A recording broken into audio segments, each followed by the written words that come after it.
Like करिए, subscribe करिए और बेल आइकन को दबाना बिल्कुल मत भूलिएगा, ताकि फौरी तौर पे नोटिफिकेशन आपको मिल जाए जब भी हम एक नया वीडियो रिलीज करें। जय हिंद।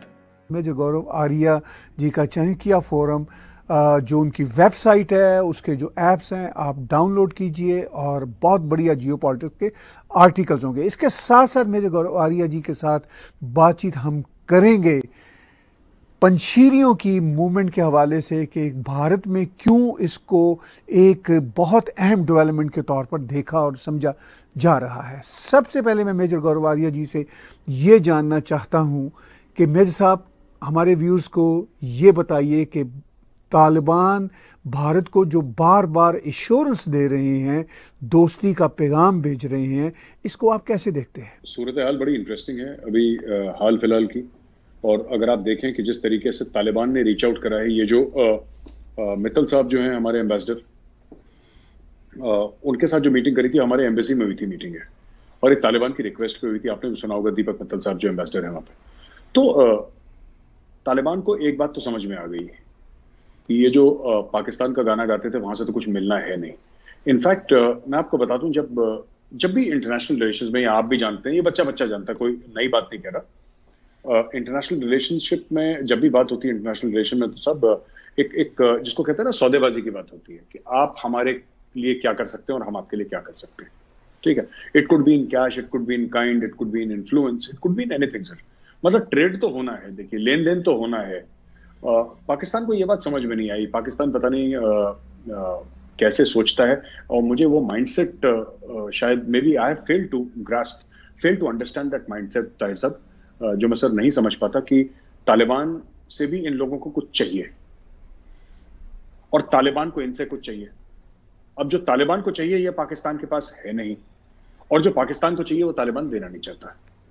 इसमें अगर मैं सिंप्लीफाई कर दूं सर, तालिबान को चाहिए पैसे बहुत सारे सर, जबरदस्त किस्म का बिलियंस ऑफ डॉलर्स चाहिए, और ये पाकिस्तान देने के उसमें नहीं है sir. It is in no condition to give any money, इसके पास खुद ही नहीं है सर।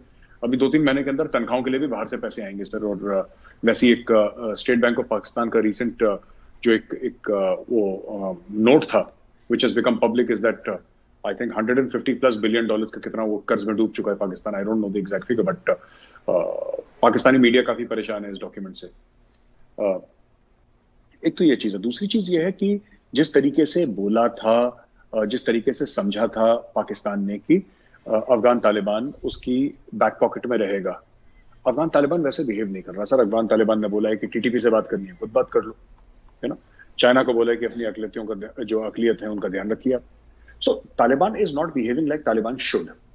और मैंने बार बार बोला सर, इनका कोई आपस में लॉयल्टी नहीं है। ये जब तक तालिबान को पाकिस्तान से फायदा हो रहा था तब तक तालिबान ने पूरा पाकिस्तान से फायदा लिया, और जब तक पाकिस्तान को तालिबान से हो रहा था तो इन दोनों ने एक दूसरे का फायदा उठाया। आज की तारीख में तालिबान को यह पता है कि अगर मुझे पैसा चाहिए, और अब तो देखिए इक़्तिदार में आ ही है ना तालिबान साहब, तालिबान तो चढ़ दौड़े काबुल में।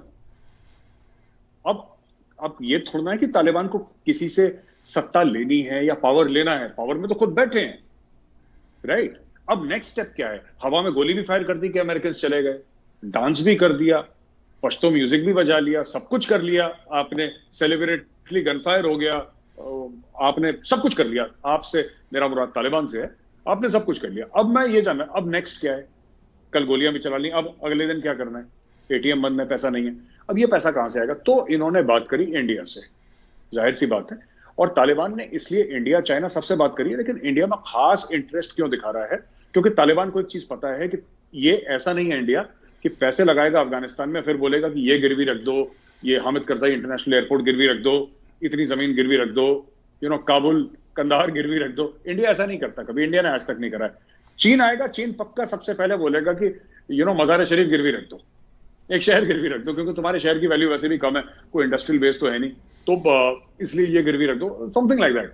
सो अब उन्होंने बात करी आयरन ओर के बारे में, बड़ी जबरदस्त एक बात करी तालिबान ने कि जो लोहा जमीन से निकलेगा, आप वो भी आप इंडिया को हम कॉन्ट्रैक्ट देना चाहते हैं, आप आइए और लोहा वोहा निकालिए।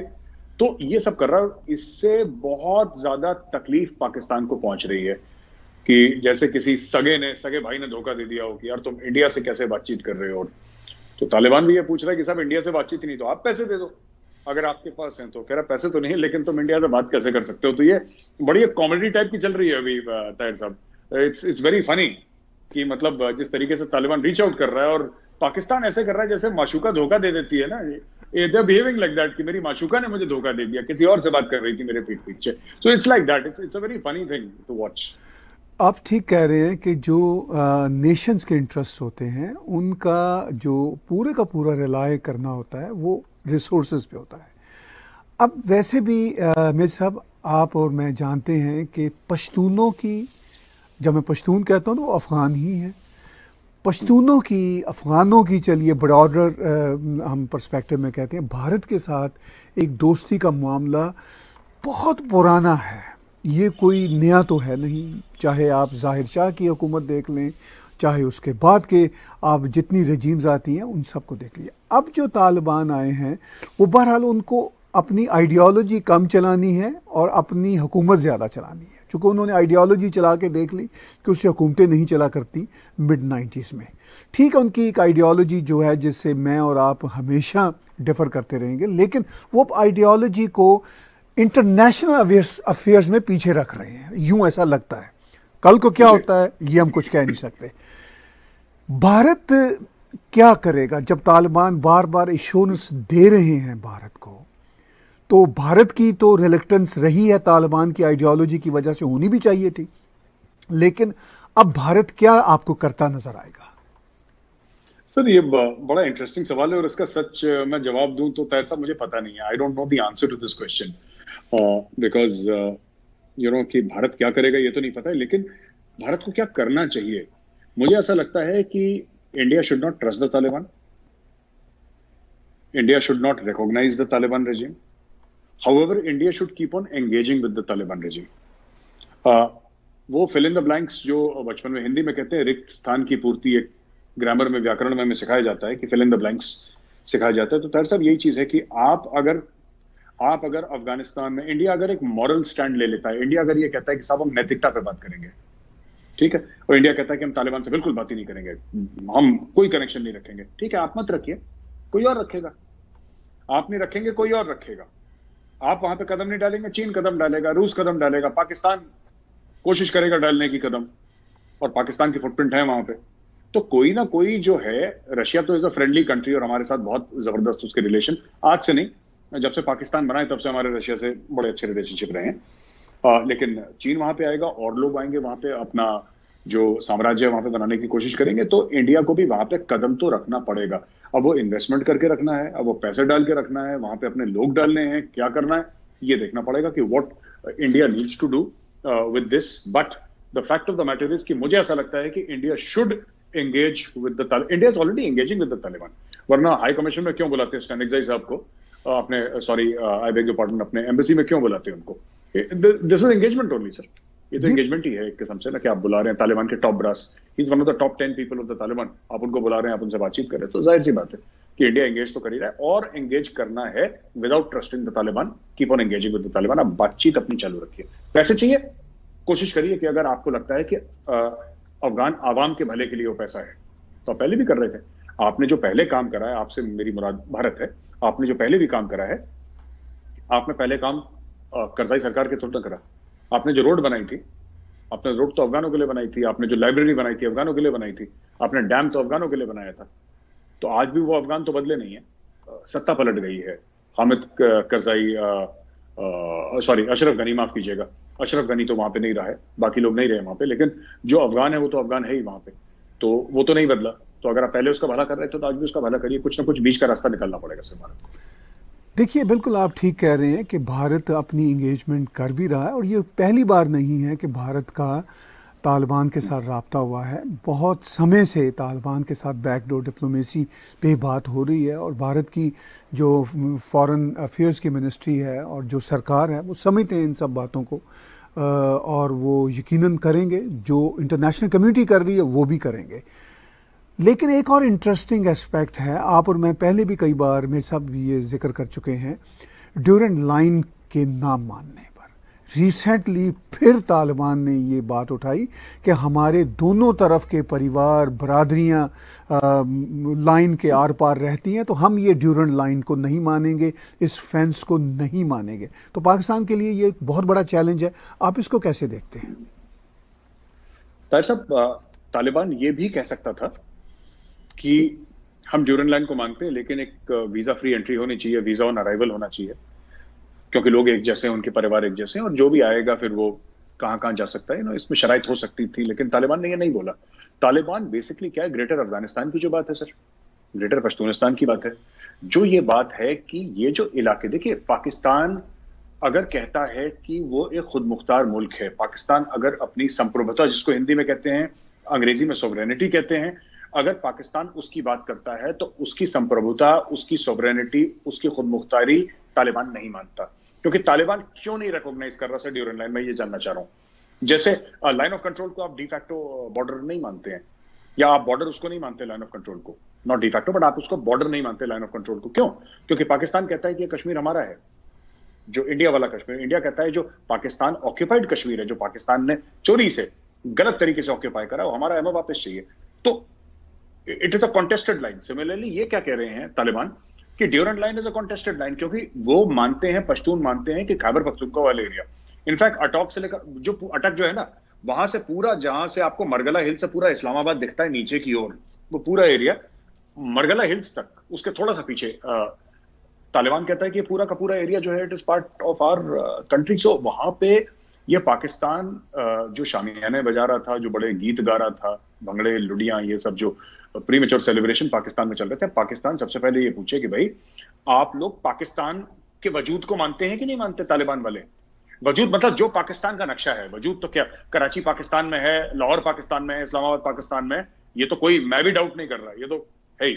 लेकिन खैबर पख्तूनख्वा वाला एरिया, आपका एक पूरा सूबा, आपके बलूचिस्तान के कुछ एरिया जहां पे पश्तून मेजोरिटी पॉपुलेशन है, क्या आप पाकिस्तान की सॉवरेनिटी मानते हैं, जो पाकिस्तान का नक्शा है? और पाकिस्तान को पूछना चाहिए, ब्लंटली तालिबान से पूछना चाहिए कि क्या ये जो पाकिस्तान का नक्शा है, क्या आप मानते हैं पाकिस्तान का नक्शा है? आप बताइए, क्या आप मानते हैं इसको? सिर्फ ड्यूरेंट लाइन की बात नहीं है कि हम लाइन को नहीं मानते, लाइन की अपने आप में कोई वजूद नहीं है। उस लाइन की इंपॉर्टेंस इसलिए है क्योंकि वो दो मुल्कों के बीच में बॉर्डर है। तो एक मुल्क अगर ये कह दे, और अशरफ गनी की सरकार हो, ठीक है सर, उसके पहले हामिद करजाई के सरदार हो, अब्दुल्ला हो, आज की तारीख में मुल्ला बरादर हो, अकुनजादा हो, XYZ जो हो, जो काबुल की गद्दी पे बैठा है, उसने कभी ड्यूरेंट लाइन नहीं मानी पिछले 75 साल में। तो उस मामले में, सिर्फ उस मामले में, चाहे वो अशरफ गनी हो, चाहे वो मुल्ला बरादर, ये सब बराबर हैं। These people are equal, they do not, Pakistan की सोवरेनिटी नहीं मानते। ये पाकिस्तान को समझना पड़ेगा। देखिए, जहां तालिबान भारत को इंश्योरेंस दे रहे हैं कि भाई आप हमारे साथ कारोबार कीजिए, हमारी तरफ से कोई ख़तरा, कोई टेररिज्म नहीं होगा, उसके साथ साथ हमने 8-10 दिन पहले देखा जब काबुल एयरपोर्ट पे बहुत ही शदीद सुइसाइड अटैक हुआ, जो एयरपोर्ट से इनफैक्ट बाहर था, जिसमें 13 अमेरिकन सोल्जर्स और 160 से ज़्यादा इनोसेंट अफगान्स मारे गए। तब भी अफ़गानिस्तान में तालिबान ने इस हमले को कंडेम किया और कहा कि हम बहुत शदीद मजम्मत करते हैं और आइसिस से हमारी अब जंग है। उन्होंने ये भी कहा कि अलकायदा का ख़ात्मा हो चुका हुआ है। ये एश्योरेंसेस तालिबान की तरफ से आना, जबकि पूरी दुनिया, और मैं भी समझता हूँ, आज भी समझता हूँ कि अलकायदा, आइसिस, ये तालिबान के एक तरह से कज़न्स हैं। आप इस एश्योरेंस को कैसे देखते हैं और ग्राउंड रियलिटीज़ को आज की दुनिया में कैसे देखते हैं? सर, मैं तो इस पर विश्वास नहीं करता कि अमेरिकन को लगता होगा एक मिनट के लिए, थोड़े से भोले भी होते हैं अमेरिकन ना, वो मान लेते हैं पाकिस्तान इनको चूरन खिला रहा है, इतने सालों से खा रहे हैं, ठीक है, हमें नहीं खिला सकता पाकिस्तान चूरन, क्योंकि हमें पता है ना, हम वी नो कि कब आंख मार के कौन कोने से निकल रहा है, we know that very well. Culturally also हम थोड़े से अलाइंड हैं, तो हमें पता है कि कि हाथ मिलाओ तो उंगलियां गिन लो टाइप का मामला है। लेकिन मेरा कहने का मतलब है सर, ताहिर साहब, बड़ी इंपॉर्टेंट ये बात है कि अगर आप इसको उस तनाजुर में देखें कि यूसी तालिबान ये कहता है कि हम अलकायदा के खिलाफ जंग है। क्यों जंग है इनकी, मैं तो ये समझ में नहीं पाया। अलकायदा का जो चीफ था ओसामा बिन लादेन, उसी के चलते तो आपने अमेरिकन से प्रॉब्लम पूरी मोल ली, आपने अमेरिकन से लड़ाई ली, आपकी सत्ता चली गई, 20 साल आप गुफाओं में रहे, जंगलों में रहे, सहराओं में रहे। क्यों रहे? आपने तालिबान ने तो अटैक नहीं करा था 9/11 का सर, तालिबान तो नहीं गया था वहां पे, वो तो अलकायदा के लोग थे। अलकायदा के लोग थे, उसमें भी 19 में से आई थिंक 15 सऊदी अरेबिया के थे, 14 सऊदी अरेबिया के थे। अफगानिस्तान का तो कोई लेना देना नहीं था। अफगानिस्तान का तब लेना देना हुआ जब ओसामा बिन लादेन आया, अलकायदा अफगानिस्तान में था, तब इन लोगों ने बोला कि साहब ये तो हमारे मेहमान है, और मर जाएंगे, कट जाएंगे, पश्तून है, हम नहीं देंगे अपने मेहमान को। अलकायदा को तो आपने पाला है, 20 साल पाला है। आज की तारीख में आप दुनिया को बेवकूफ बना रहे हैं कि साहब अलकायदा के साथ हमारा कोई लेना देना नहीं है। आप कहते हैं हमारा इस्लामिक स्टेट के साथ लेना देना नहीं है। मैं आपको बताता हूं इसमें ताहिर साहब एक बड़ी खतरनाक चीज है, और ये पाकिस्तान के लिए बहुत ज्यादा। जब मैंने एक वीडियो निकाला था ना, तो पाकिस्तान, मैंने बोला ये चल नहीं पाएगा तालिबान का मामला ना काबुल तक, तो बड़ा नहीं मेजर साहब आपकी तो बात झूठी निकल गई। झूठी नहीं निकली, ये थोड़ा सा ना हमें पर्सपेक्टिव गलत है मुझे लगता है। पाकिस्तान में बहुत जल्दी खुश हो जाते हैं, बहुत जल्दी गमगीन हो जाते हैं, बहुत जल्दी डिप्रेस हो जाते हैं, बहुत जल्दी यूफोरिया आ जाता है। ऐसा पता नहीं क्यों, रुक के ठहर के, वो ठहराव नहीं है सर, वो जिसको संजीदगी कहते हैं, सीरियसनेस, वो नहीं है। अब मैं आपको बताता हूँ फॉर एग्जाम्पल, कहां पे तालिबान खत्म होता है, कहां पे इस्लामिक स्टेट शुरू होता है, नोबडी नोस। आज तक मुझे तो नहीं समझ में आया। और मैं I run geopolitics, foreign affair and national security magazine. मैं पढ़ता हूँ, बड़े बड़े ऑथर्स को रोज पढ़ता हूँ सर, मेरा काम ही है, मेरा प्रोफेशन है। और बड़े बड़े जिसको कहते हैं ज्ञानी पंडित लोग जो लिखते हैं, मैं उनको पढ़ता हूँ, और वो लोग भी ये कहते हैं, all of them say that इनकी लाइंस बड़ी ब्लर्ड हैं। देखिए, जो वहां पे लोग हैं ना इस्लामिक स्टेट में, जो अफगानिस्तान में ऑपरेट कर रहे हैं सर, वो भी काफी हद तक पश्तून हैं, काफी हद तक। जो अलकायदा वाले लोग हैं, ठीक है, उनके अंदर भी एलिमेंट्स हैं पश्तूनों के। तालिबान तो 99-100% पश्तून ही है। इसके अलावा फॉरेन फाइटर्स हैं वहां पे 6 से लेकर 10,000, जो कि आपके सीरिया से आए हैं, और कुछ आपके इराक से हैं, कुछ आपके और बाकी अरब मुल्कों से हैं, अपने और दीगर किस्म के जो फॉरेन फाइटर्स हैं वहां पे आ रखे हैं। तो पाकिस्तान के पंजाब से बहुत सारे फाइटर्स हैं। बिल्कुल बिल्कुल सर, बिल्कुल बिल्कुल। इस्लामिक स्टेट खुरासान का जो फारूकी है, जो चीफ है, वो तो पाकिस्तानी है ना सर, ही फ्रॉम रावलपिंडी। तो कहने की बात यह है कि कोई भी ये कहेगा ना कि ये हम इसके खिलाफ नहीं, ऐसा नहीं है। इनकी आइडियोलॉजी वही है सर, बस थोड़ा सा ये है कि वो सलाफी हैं, देवबंदी हैं, बस ये थोड़ा सा आगे पीछे है। But all of them believe in the supremacy of hardline Islam. They believe in political Islam. ये काफिर है, ये है, इसका गला काटो। इन सब की आइडियोलॉजी एक जैसी है। थोड़ा बहुत फर्क है सर, थोड़ा बहुत फर्क है कि हम नाक को ऐसे पकड़ना चाहते हैं, वो कहता है नाक को ऐसे पकड़ना चाहते हैं, बस इतना सा फर्क है। नाक दोनों ने पकड़नी है।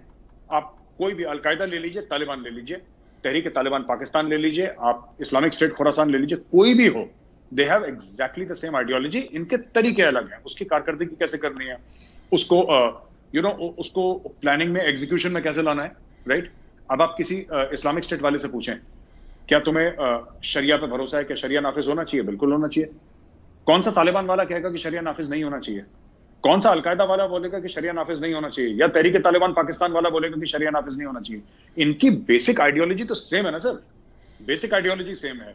अब वो इनके बीच में स्ट्रगल है कि किसके पास फाइटर्स ज्यादा हैं, किसके पास असला ज्यादा है, डॉलर किसके पास है, किसकी हुकूमत है, इन सब की लड़ाई है। लेकिन बेसिकली तो ये हार्डकोर इस्लामिक टेररिस्ट्स हैं, and there is a sameness in ideology.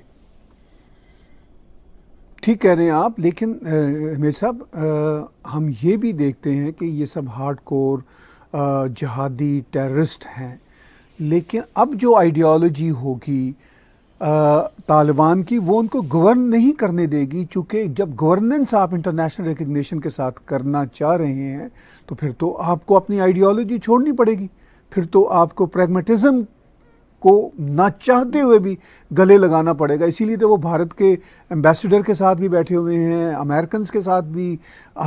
जो बाइडन भी कह रहे हैं कि अब तालिबान तो बड़े अच्छे हो गए हैं, सिर्फ आइसिस ख़राब हैं। चाइना के साथ भी है। चाइना ने जो आज स्टेटमेंट दी है, इस पर ज़रा हमें बताइए। चाइना ने ये कहा है कि आप अपने यहाँ, यानी तालिबान से कहा है कि आप अपने यहाँ एक्सट्रीमिज़म को ख़त्म कीजिए, हम आपका हाथ बटाएंगे। इसमें दोनों बातें हैं, कैसे देखते हैं इन दोनों बातों को आप? देखिए सर, ऐसा है कि दोनों, एक तो चाइना का स्टेटमेंट, नंबर 2 हम डील करेंगे। नंबर 1 सर बात यह है कि आपने बोला ना प्रैग्मेटिक अप्रोच, एक प्रैक्टिकल अप्रोच लेनी चाहिए दुनिया के लिए, अगर आपको दुनिया से मदद चाहिए, आप रिकॉग्निशन चाहते हैं। Fact of the matter is कि एक है तालिबान का ये दोहा वाला मामला, जिसमें 8, 10, 15, 20 लोग 5 स्टार होटल में रहते हैं और जूस पीते हैं। और वो एक जूस वाली फौज है तालिबान की, जिसने दीन दुनिया देख लिया, जिसको पता है कि भाई हमें डॉलर चाहिए। लेकिन जो तालिबान का जो रैंक एंड फाइल है सर, जो अफगानिस्तान में ही रहे, जो टोरा बोरा की गुफाओं में रहे, जिनको कभी दोहा जाने का मौका नहीं मिला, ठीक है, हो सकता है महीने में एक बार नहाते हो, वो लोगों की बात कर रहा हूं जो तालिबान का कार्डर है। तालिबान का कार्डर ये सब फॉरेन अफेयर्स नहीं समझता सर। कुछ समय के लिए तालिबान कंट्रोल कर सकता है अपने कार्डर को, कि तुम औरतों को मत मारना। उनका सर, उनका आइडिया ऑफ फन क्या है तालिबान का? औरतों को कोड़े मारना is the idea of fun and achievement sir. बच्चे को गोली मार दी, बड़ा मजा आया, देखो आज क्या करा, आज मैंने 3 बच्चों की हत्या कर दी, देखो कितना मजा आया आज weekend. So this is their total idea of fun, of achievement in life, है ना। वो क्या करना चाहते हैं? उन्होंने बोल दिया कि साहब जूते नहीं, चप्पलें नहीं पहनेंगी औरतें, क्योंकि उनके पैर दिखते हैं, तो सारी औरतें अब जूते पहनेंगी। तो यू सी, जो आपको लगता है कि जो लोग ये निजाम नाफिज करना चाहते हैं वो दुनिया चला सकते हैं? क्यों आपकी औरत क्या पहन रही है, अगर आपकी नजर उसी पे है तो then you are not seeing the bigger picture. आप अफगानिस्तान नहीं देख रहे, आप तो वही देख रहे हैं उसने हाथ में क्या पहना, उसने पैर में क्या देख रहा, उसने सर ढका है कि नहीं ढका, हिजाब पहनी है कि नहीं, वो बड़ा टेंट जैसा जो गोल वाला होता है वो पहना कि नहीं पहना, शटल कॉक बुर्का। तो ये सब आप यही देख रहे हैं ना। और उनके जो कार्डर हैं, they are doing that only sir. ये अपने काबुल में प्रेसिडेंशियल पैलेस में बैठ के अच्छी अच्छी बातें करें, डिप्लोमेसी की, दोहा में बैठ के अच्छी अच्छी बातें करें, लेकिन अगर इन्होंने अपने कार्डर को आइसोलेट करा, अगर तालिबान ने अपने कार्डर को आइसोलेट करा मेन इनकी आइडियोलॉजी से, जो प्योर आइडियोलॉजी इनकी मुल्ला उमर की थी, तो सर वो दिन दूर नहीं है जब ये लोग टूट के जाएंगे इस्लामिक स्टेट, ये लोग टूट के जाएंगे अलकायदा। ये लोग कहते हैं ना अलकायदा को खत्म कर लिया, सर 2 महीने लगते हैं अलकायदा को बनाने में, 2 महीने। और दूसरी बात है सर आपकी कि जो आपने जो चाइना से बात बोला, चाइना को डर तो वही है ना अपना, शिंजियांग का ही तो डर है चाइना को, वरना चाइना को क्या फर्क पड़ता sir? What does China care? आप रोज बम मारो, रोज सुसाइड बॉम्बिंग करो अफगानिस्तान में, चाइना की तरफ कुछ मत करके देखना। अगर चाइना को कल आयरन क्लैड गारंटी मिल जाए और चाइना को एक पैसेज मिल जाता है वाखान कॉरिडोर से घूम के आपका ईरान की ओर, चाइना को कोई फर्क नहीं पड़ता सर। चीनियों को कब से ह्यूमन राइट्स के बारे में फर्क पड़ने लगा? पर चाइना को पता है कि अगर एक्सट्रीमिज्म की आग जो कि ऑलरेडी भड़क रही है, और चाइनीज हल्की बात नहीं करते सर, दे डोंट लाइक पाकिस्तानियों जैसे नहीं, जैसे शेख रशीद ने कुछ भी बोल दिया, you know today is Friday, आज छुट्टी है, चलो कुछ बोल देते हैं, ऐसा नहीं है। चाइनीज तो बड़े नाप तोल के बोलते हैं सर। वो चाइनीज जो है सर, कह रहे हैं उसके बारे में, मशहूर है चाइनीज के बारे में कि बात ऐसे करते हैं जैसे कर्ज दे रहे हैं, वो इतने नाप तोल के बात करते हैं। तो चाइनीज ने ये अगर बोला है कि एक्सट्रीमिज्म पे आप कंट्रोल रखें, इसका मतलब चाइनीज को डर है कि इसका ब्लो बैक होगा। और कितना दूर है सर वाखान कॉरिडोर? 300-350 किलोमीटर बस, दैट्स इट। 350 किलोमीटर में सर अफगानिस्तान से लेकर सीधा के सीधा शिंजियांग प्रोविंस है, उइगर मुसलमान वहां पे वो are fighting a war of independence against China. तो चाइना को डर तो लगेगा सर, इसमें कोई गलत बात नहीं है, चाइना का डर वाजिब है। आपने कहा चाइना का डर वाजिब है, दूसरी तरफ हम ये देखते हैं पंशीरी जो हैं वो डटे हुए हैं। हम कमांडर सैफ़ी की वीडियो भी यहाँ पे आपके साथ शेयर करते हैं स्क्रीन पे। तो ये एक ऐसी सिचुएशन है जिसको आप कैसा देख रहे हैं? ख़ासतौर पर भारत में बड़ी उम्मीदें, मैं मीडिया के राही देख रहा हूँ कि जैसे नॉर्दर्न अलायंस से बहुत उम्मीदें हैं, वो रेजिस्टेंस कुव्वत होंगी, ख़ुद अफ़गानों को उम्मीद है। तो फ्यूचर उनका आपको कैसे दिखता है? और तालिबान ने आज ही कहा है कि पंशीरी डायलॉग की मेज़ पे आ जाएं, हम उनको माफ़ कर देंगे। तो ये सारी जो कॉम्प्लेक्स सिचुएशन है, आप इसको कैसे देखते हैं? सर पहले तो ये समझना होगा कि पंशीर अकेला क्यों खड़ा है तालिबान के खिलाफ, और तालिबान उसको टेक ओवर क्यों नहीं कर पाया? ऐसा क्या है पंशीर घाटी में? क्या लोग बहुत बहादुर हैं? बिल्कुल हैं। लोगों में लड़ने का जज्बा है? बिल्कुल है। उनके पास हथियार हैं, ट्रेनिंग है? बिल्कुल है। लेकिन कारण वो नहीं है सर, कारण मिक्स एंड मैच है इन सब चीजों का। और असली चीज है टेरेन, वहां की जो जमीन है, ले ऑफ द लैंड है जो पंशीर घाटी का, वो इस तरीके से है कि अंदर आने की और बाहर जाने की वहां से रास्ते बहुत लिमिटेड हैं सर। और इंसान या इंसान का बच्चा और रास्तों से नहीं जा सकता। वो वैली है सर, घाटी है, इट्स लाइक अ बोल सर, एक बोल जैसे है वो नीचे पंशीर घाटी।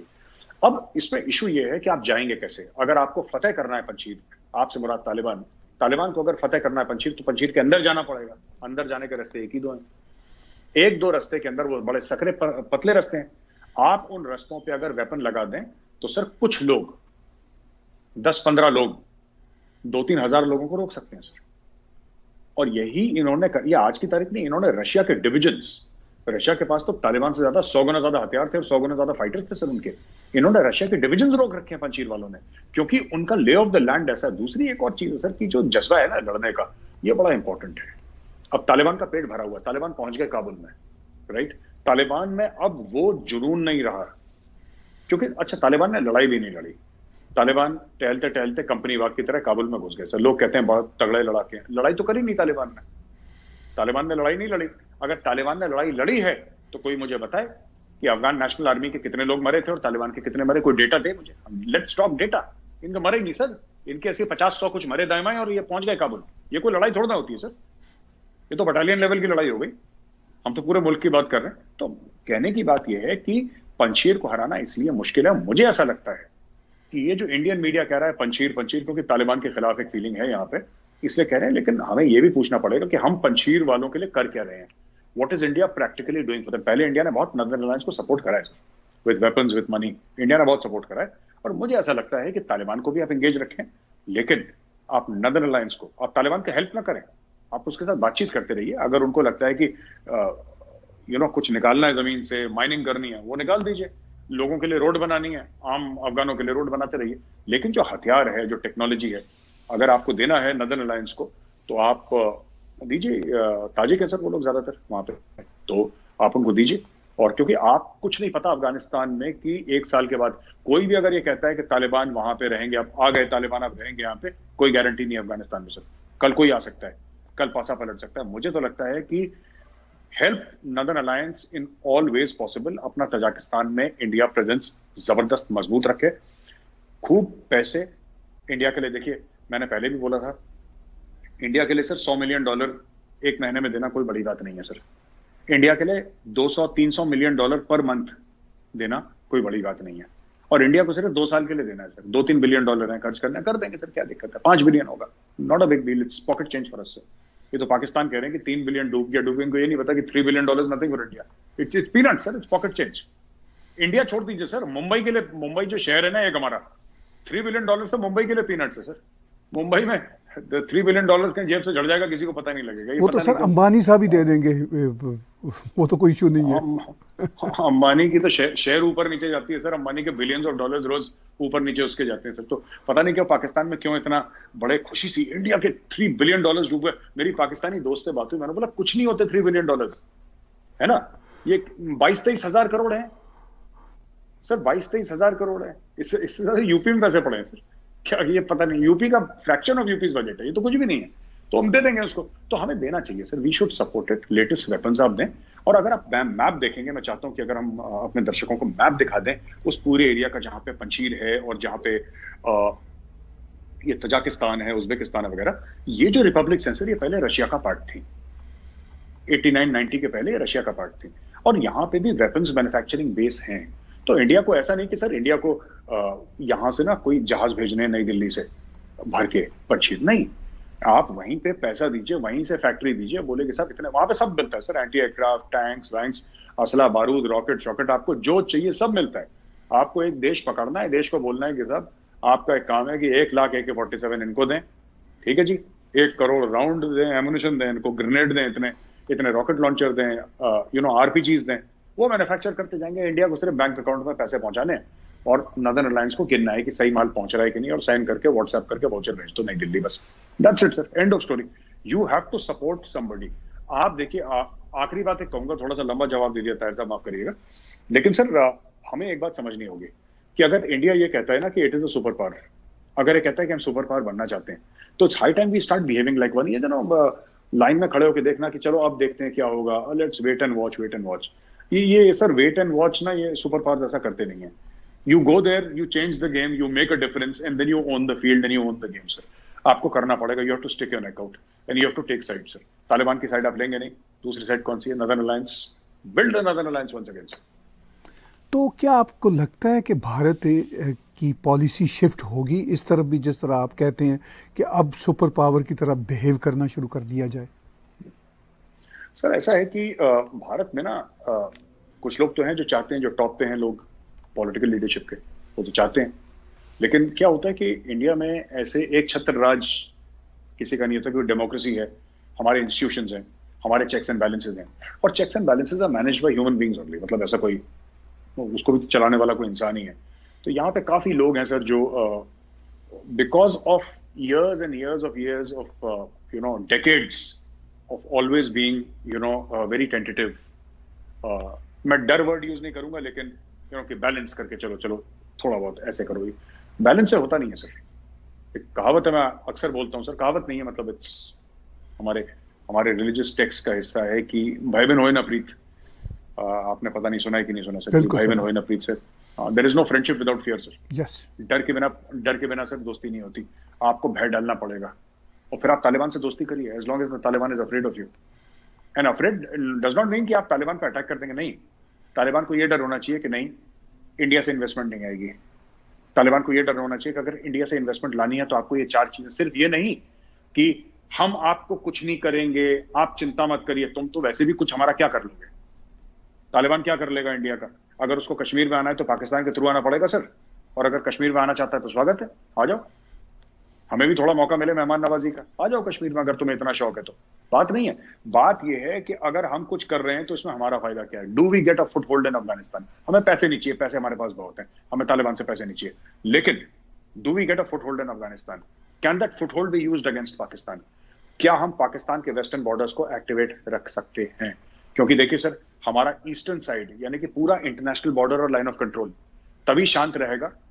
ये सर मैं अपनी बात कह रहा हूँ, मतलब please feel free to disagree and people will disagree sir, लेकिन बात ये होती है कि कहीं ना कहीं सर, कहते हैं फौज में कहावत है सर, इंडियन आर्मी में हंसी मजाक में कहते हैं कि there will always be tension sir, whether you are giving tension और taking tension, that is up to you. Tension तो रहेगा। तो अब बात यह है कि प्रेशर रहेगा सर, प्रेशर आपको अपने वेस्टर्न साइड में करना है, आपको ईस्टर्न साइड में करना है, आपके ऊपर है। आप जितना वेस्टर्न साइड पे, जितना ड्यूरेंट लाइन पे स्ट्रेस करेंगे, जितना वहां पे पाकिस्तान के ऊपर ड्यूरेंट लाइन पे प्रेशर आएगा जबरदस्त किस्म का, उतना हिंदुस्तान में शांति होगी। जिस दिन पाकिस्तान में शांति हो गई उस दिन हिंदुस्तान में अशांति हो जाएगी। There will be violence inside India. ये इतिहास बताता है, मैं नहीं कह रहा सर, ये इतिहास बताता है। इसलिए इंडिया के मफाद में यही है, इंडिया के फायदे में यही है कि ड्यूरेंट लाइन पे लगातार प्रेशर हो। इसके लिए आपको 5, 10, 15, 20, 25 बिलियन डॉलर अफगानिस्तान में डालने पड़े, आपको जो डालना पड़े, राइट। आप ये समझिए कि आपने रॉकेट खरीद लिया, आप ये समझ लिया आपने और राफेल खरीद लिए, आपने कुछ और कर लिया, क्योंकि this is equally important sir. Pressure on Pakistan western front, consistent, continuous, 24/7/365 pressure sir. लेकिन मेरे साहब, अगर भारत की तरफ से ऐसी एफर्ट्स ना भी की जाएं तो मुझे तो ऐसा दिखता है कि वो प्रेशर वैसे ही रहेगा, चाहे वो तालिबान हो चाहे कोई भी सरकार हो। सर बिल्कुल आपकी बात ठीक है कि वो प्रेशर रहेगा वहां पे, लेकिन वो प्रेशर कौन कंट्रोल कर रहा है सर? वो जो दर्जे हरारत है वो कंट्रोल कौन कर रहा है? India should control that pressure sir. अगर हम चाहें प्रेशर, जब हम चाहें सर, वो प्रेशर ज्यादा हो, प्रेशर कम हो। पैसे किस चीज के हैं सर? हम पैसे किस चीज के देंगे? अगर हम अफगानिस्तान में बिलियंस ऑफ डॉलर्स डालेंगे तो किस चीज के पैसे देंगे हम? इस चीज के लिए देखिए सर, जो गाड़ी खरीदता है ना सर, वो डिसाइड करता है कि ड्राइविंग सीट पे कौन बैठेगा, वो खुद बैठेगा, उसका ड्राइवर बैठेगा, राइट। तो तालिबान को भी ये समझना पड़ेगा कि पाकिस्तान, ठीक है, पाकिस्तान से उसको राहदारी मिल सकती है, लेकिन अगर तालिबान के अच्छे रिलेशन ईरान के साथ हो जाते हैं, फॉर एग्जांपल, वो शिया सुन्नी का मसला 2 मिनट के लिए अलग रख दें आप, अगर तालिबान के अच्छे रिलेशनशिप ईरान के साथ हो जाते हैं, उनको पाकिस्तान की जरूरत है ही नहीं sir. Why do they need? They can reach China through the Wakhan corridor and they can reach India through Iran sir. हमारा पोर्ट है वहां, उनको पाकिस्तान की जरूरत क्यों है? Why does the Taliban need Pakistan at all? Sir जो हमने अपना पोर्ट बनाया है ईरान में, वो काय के लिए बनाया है? किस दिन के लिए चावार बनाए सर? बिलियंस ऑफ डॉलर्स डाले, इस दिन के लिए बनाए, इस दिन काम आएगा। तो ये हमें देखना है कि तालिबान चल किस सिमत में, मतलब क्या ना, उसका किबला अगर दुरुस्त नहीं है तो ठीक करे। और अगर हम पैसे डालते हैं अफगानिस्तान में, अगर हम मोटे पैसे डालते हैं, अगर हम बिलियंस ऑफ डॉलर्स डालते हैं, तो we need to be able to not just have a footprint in Afghanistan but also control the pressure on the Durand line sir. वो एक्सीलेटर पे पैर फिर हमारा होगा। अगर वीडियो पसंद आया है तो लाइक का बटन जरूर दबाएं। Thank you.